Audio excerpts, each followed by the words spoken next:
A mid-sized enterprise spends £400,000 in 12 months to acquire 14 different AI subscriptions.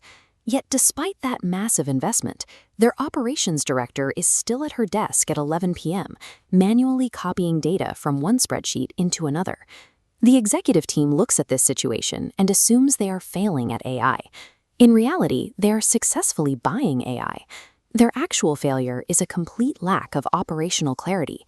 Dropping a dozen new applications into a business without designing the system to connect them doesn't speed up operations.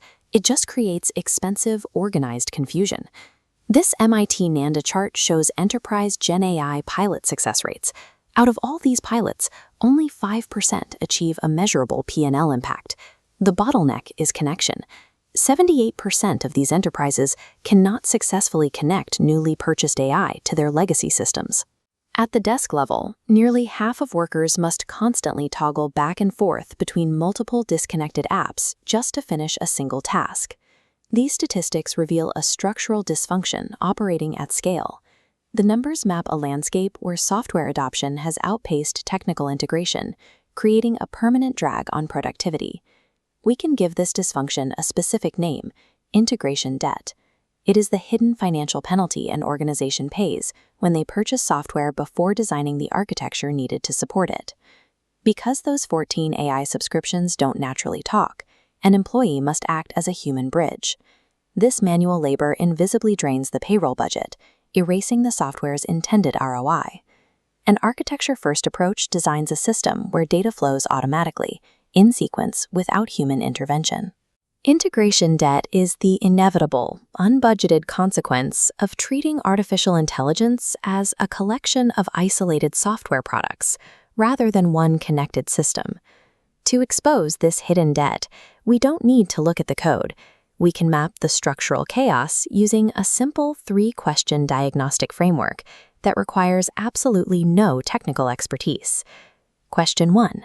Where exactly does digital information stop flowing automatically, forcing a human being to manually enter data into the next system?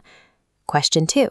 Which critical business decisions rely on stale, delayed, or entirely disconnected data? And question 3.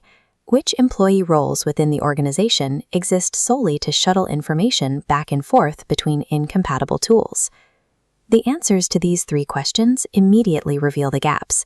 They produce a comprehensive, actionable map of the company's internal chaos. Precisely naming and locating that chaos is the actual high-value work.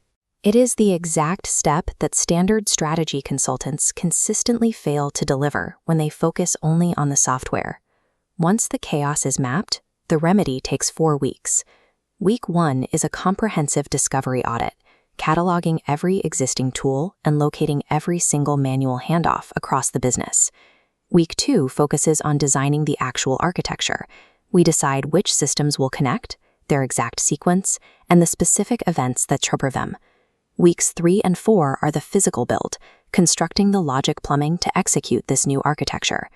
Replacing disorganized human effort with automated logical plumbing is the core value provided by a true systems architect.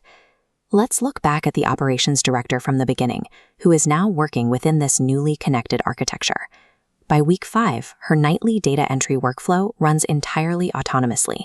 She finishes her actual operational work and leaves the office on time. This transformation is the logical result of applied information architecture. The efficiency follows the engineering.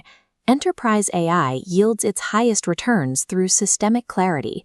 The software only delivers value once the architecture exists to make it work.